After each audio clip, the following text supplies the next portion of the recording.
Fala pessoal, beleza? Eu sou o Fábio, sejam muito bem-vindos ao canal de resenhas dos Perdidos no Tempo, onde a gente bate papo e troca ideias sobre quadrinhos, RPG e assuntos relacionados. Então, se liga aí que a resenha de hoje já vai começar e vamos continuar aqui na nossa exploração incansável do Against the Dark Master, jogão de fantasia épica medieval que a gente está explorando aqui capítulo a capítulo, selecionando aqueles pontos mais importantes para vocês terem uma ideia geral de como é que funciona aqui o jogo e o sistema, beleza? Quem está chegando agora tem a nossa playlist exclusiva com todos os vídeos sobre o assunto, para você não ficar de fora, poder seguir a viagem junto com a gente numa boa, beleza? Quem tá ligado no movimento e tá acompanhando os vídeos conforme eles vão saindo, sabe que a gente tá já no capítulo 19, um capítulo voltado pro narrador, né, dando várias dicas, várias coisas que os narradores têm que ter em mente na hora de mestrar uma campanha, uma sessão, uma one shot do Against the Dark Master. Falamos muita coisa no vídeo anterior, né, e hoje vamos seguir viagem aqui, começando a falar sobre a passagem do tempo numa campanha. Como é que funciona isso? Na verdade, essa primeira sessão do livro, ela vai falar de vários conceitos que já são bem conhecidos da galera que já tem mais experiência no RPG, né, de rodada, cena, sessão e tudo mais, esse tipo. Mas eu queria destacar uma coisa que eu achei mais interessante, que ele fala aqui de passagem do tempo num sentido mais amplo. Como assim? Tem grupos que gostam de manter um registro mais preciso da passagem do tempo no sentido de dias, semanas, meses, etc e tal. Qual é o objetivo disso? Qual é a vantagem disso para os grupos que curtem essa pegada? A ideia que o livro dá aqui é você manter uma espécie de calendário para poder justamente identificar essa passagem do tempo no sentido de identificar as estações do ano. Por quê? Existe a possibilidade, existe um tipo de desafio que envolve justamente essa questão climática. Então, complicações derivadas da passagem do tempo pelas estações do ano podem ser desafios interessantes, podem ser obstáculos legais, se essa é a pegada que o seu grupo curte. Tem gente que gosta de desafios que envolvam só matar monstro, por exemplo, ou enfrentar inimigos. Mas tem aquela galera que curte aquela vibe homem versus natureza ou alguma coisa assim, que os desafios climáticos, os desafios de terreno podem ser interessantes também. Então, pra galera que tem essa vibe, ter esse calendáriozinho, ter esse acompanhamento da passagem do tempo, pode ser uma opção bem interessante também.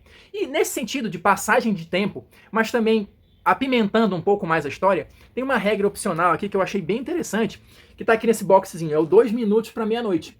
É uma regra baseada naquele relógio do fim do mundo, né, que marca o quão próximo a humanidade está de uma extinção e tal, que começou ali na época da Segunda Guerra Mundial, 1947, salvo engano, o relógio foi estabelecido. Enfim, não vou entrar aqui nas curiosidades do relógio, mas pesquisem porque é bem interessante. A ideia aqui é você ter um contador de tempo toda vez que os personagens estiverem submetidos a alguma situação que exija tensão, que esteja vinculada também à passagem de tempo. Eles têm que resolver tal coisa em tanto tempo, ou alguma coisa vai acontecer, alguma coisa ruim vai acontecer. Eu vou dar um exemplo aqui para vocês, eu vou ler aqui um pedacinho para vocês terem uma ideia do que eu estou falando. Olha só.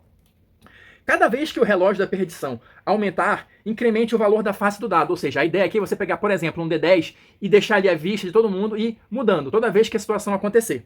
E você vai incrementar, né, a face do dado para 1, para 2 e assim por diante.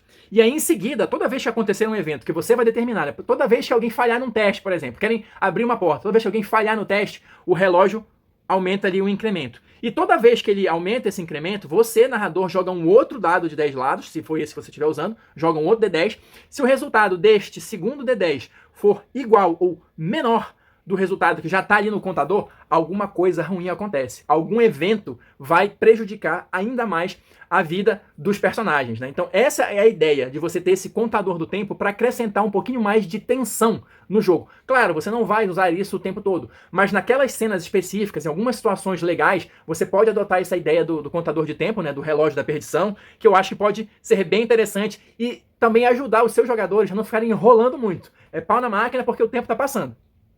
Avançando aqui no capítulo, a gente vai ter uma seção que fala de batalha e guerra.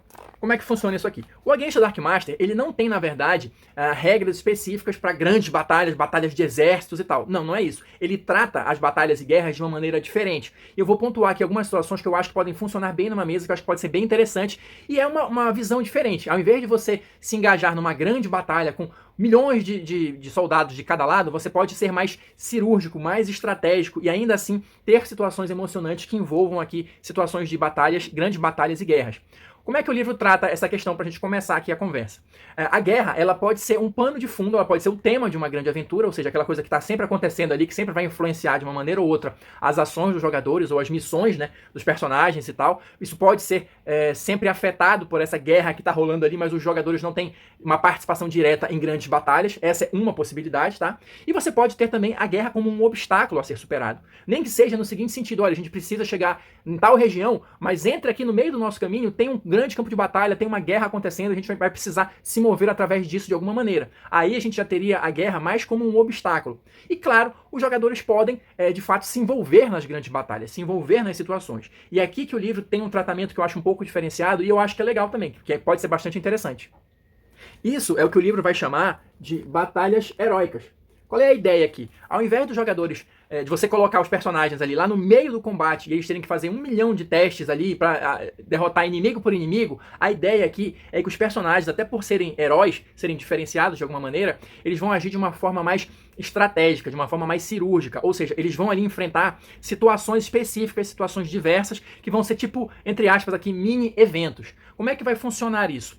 Os jogadores podem fazer um teste de habilidades que envolvam essa questão de estratégia e tudo mais e identificar quais são as missões que eles podem fazer no meio de uma grande batalha, no meio de uma grande confusão, e aí você vai jogando esses eventos, e claro, isso pode, né, e o ideal é que deva ter um efeito na resolução final ali da batalha, ou seja, os jogadores vão contribuir com essas mini missões, com esses mini eventos, para o resultado final da batalha. O livro trabalha com uma coisa que ele chama aqui de classificação de ameaça, tá? Que é um nível que pode variar entre 1 e 10. Eu vou ler aqui rapidinho para vocês, só para vocês terem a noção do que eu estou falando aqui. Então, olha só. Uma classificação de ameaça entre 1 e 3 significa que as forças inimigas são quase iguais ou talvez possuam apenas uma ligeira vantagem sobre o exército que está aliado ali aos jogadores, tá? Um inimigo com classificação de ameaça entre 4 e 6 é consideravelmente mais forte que o exército dos jogadores, tá? E a classificação de ameaça entre 7 ou mais significa que os personagens estão enfrentando uma situação verdadeiramente desesperadora. Ou seja, a não ser que eles tenham um grande plano, uma grande estratégia, essa batalha praticamente já está perdida. Isso é para os jogadores terem acesso de início para justamente traçarem o plano de ação deles em como eles vão conseguir influenciar ou mudar o curso dessa batalha. E uma coisa que o livro deixa claro aqui é que os jogadores sempre devem ter um tempo para planejar as suas ações, mesmo que os personagens estejam numa situação em que eles não têm tanto tempo assim. Ou seja, eles estão num cerco ali, o exército já está avançando, já conseguiram romper as muralhas do castelo e estão avançando. Ou seja, é uma situação ali de desespero. Mas ainda assim, os jogadores têm que ter um tempinho para planejar, fazer os testes necessários ali para de repente avaliar aquela situação e a partir daí traçarem o plano de ação deles. Daí pra frente, depois que eles tiveram esse tempinho para planejar, é hora de passar a executar essas mini missões, esses mini eventos, como eu tô falando aqui. Importante, são os personagens que precisam traçar essa estratégia. E como é que isso vai funcionar? Porque tem uma mecânica envolvida, né? Eu acabei de falar que tem a questão da classificação da ameaça, de 1 a 10, enfim. E também, dependendo do tipo de missão, dependendo do tipo de evento que os personagens, né, vão se envolver ali na batalha, isso vai render a eles vitórias, mini vitórias, que o livro classifica como vitórias menores, moderadas ou épicas. Vou ler um trechinho aqui para vocês, olha só. As vitórias menores são ações que causam pequenas mudanças no equilíbrio de poder entre os dois exércitos, tá? E esse tipo de vitória vai conceder 1 ponto, ou melhor dizendo, vai diminuir em 1 ponto a classificação de ameaça que eu acabei de falar. Já deu para entender mais ou menos o raciocínio, né? Olha só, as vitórias moderadas e táticas trazem algumas vantagens importantes para o lado dos heróis. Ou seja, esse tipo de vitória vai reduzir em 2 a classificação de ameaça do exército inimigo. E por fim, as vitórias épicas e ações que pendem consideravelmente o equilíbrio a favor do exército dos heróis, como destruir um dos maiores recursos do inimigo, ganhar um poderoso aliado, etc e tal. Esse tipo de vitória épica vai diminuir em 3 a classificação de ameaça do exército inimigo. Ou seja, no final das contas, qual é o objetivo dos heróis? Se a gente está enfrentando um outro exército que tem um nível de uma classificação de ameaça 5, por exemplo, eu tenho que realizar mini missões suficientes para reduzir, se possível, né, numa situação ideal, para 0 a classificação de ameaça desse exército inimigo, porque isso significa que o nosso exército, que o nosso lado, foi o vitorioso da batalha. O raciocínio básico é esse, mas tem alguns outros detalhes, tem algumas outras minúcias que a gente vai conversar ainda a respeito dessa mecânica. Desdobrando um pouco essa ideia, essa mecânica dos heróis em batalha e tal, das mini vitórias, etc e tal, o livro traz aqui uma seção chamada Usando Habilidades em Batalha. O que é isso? É justamente para tentar deixar essa parte da guerra mais fluida e mais dinâmica. Ou seja, de uma maneira geral, o Against the Dark Master, ele não vai retratar aqui nas regras toda a complexidade da batalha e todas as minúcias e todos os detalhezinhos. Não. Ele justamente sugere que quando os heróis estiverem usando as suas habilidades numa situação dessa de batalha, de grande batalha, elas sejam meio que ampliadas. Ou seja, você tem que, por exemplo, o seu guerreiro tem que limpar uma área ali para que os aliados consigam passar. Você não vai jogar ali combate por combate, inimigo contra inimigo, porque vai ficar maçante, vai ficar travado o jogo. Então a ideia é que você faça 1 ou 2 testes e já valha por aquela ação inteira. Mesma coisa, por exemplo, um feitiço. Você não vai ficar lançando um feitiço após feitiço ali numa batalha gigantesca, numa batalha épica. Você pode fazer um teste e simbolizar que você conseguiu realizar aquele feitiço de uma maneira estrondosa e você conseguiu alcançar aquele objetivo.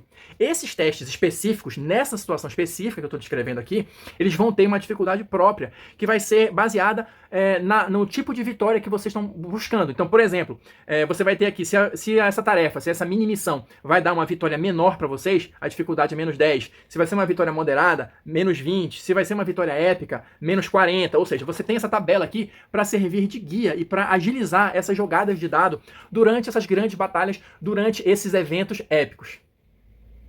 Um detalhe que vale a pena comentar também, para fechar essa questão das dificuldades desses testes aí durante o campo de batalha, né, numa grande guerra, é o seguinte: o Against the Dark Master, ele trabalha também com a ideia do sucesso parcial, a gente não pode esquecer nunca disso. Então como é que isso vai funcionar nesse tipo de teste? Se a missão de vocês vai render, por exemplo, uma vitória épica, mas vocês não conseguem um sucesso completo, vocês conseguem um sucesso parcial, o nível dessa vitória vai ser reduzido, ou seja, de uma vitória épica vai passar a ser uma vitória moderada. O raciocínio é esse. E assim, lembrando, se a vitória reduziu também, o número de pontos que você vai descontar da classificação de ameaça também. Ou seja, você mirava uma coisa maior, mirava conseguir dar um dano maior para o exército inimigo, mas você não conseguiu. E isso pode deixar os jogadores cada vez numa situação pior em termos de vencer ou não a batalha.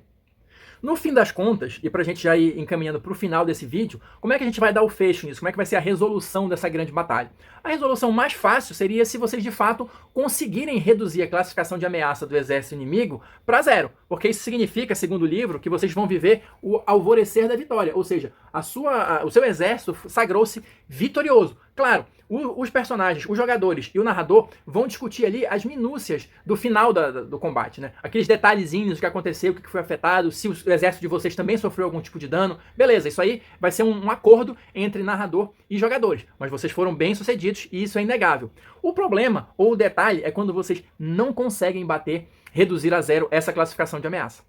Se os personagens perderam a batalha, aí a gente vai ter 3 possibilidades, no que o livro chama de o cair da noite. Claro, sempre os detalhes da resolução ali vão ser definidos entre o narrador e os jogadores, mas aqui tem algumas ideias gerais para você ter um parâmetro de saber quão mal o seu exército saiu na batalha, ou quão dolorosa foi a derrota. Então deixa eu ler um trechinho aqui para vocês, olha só.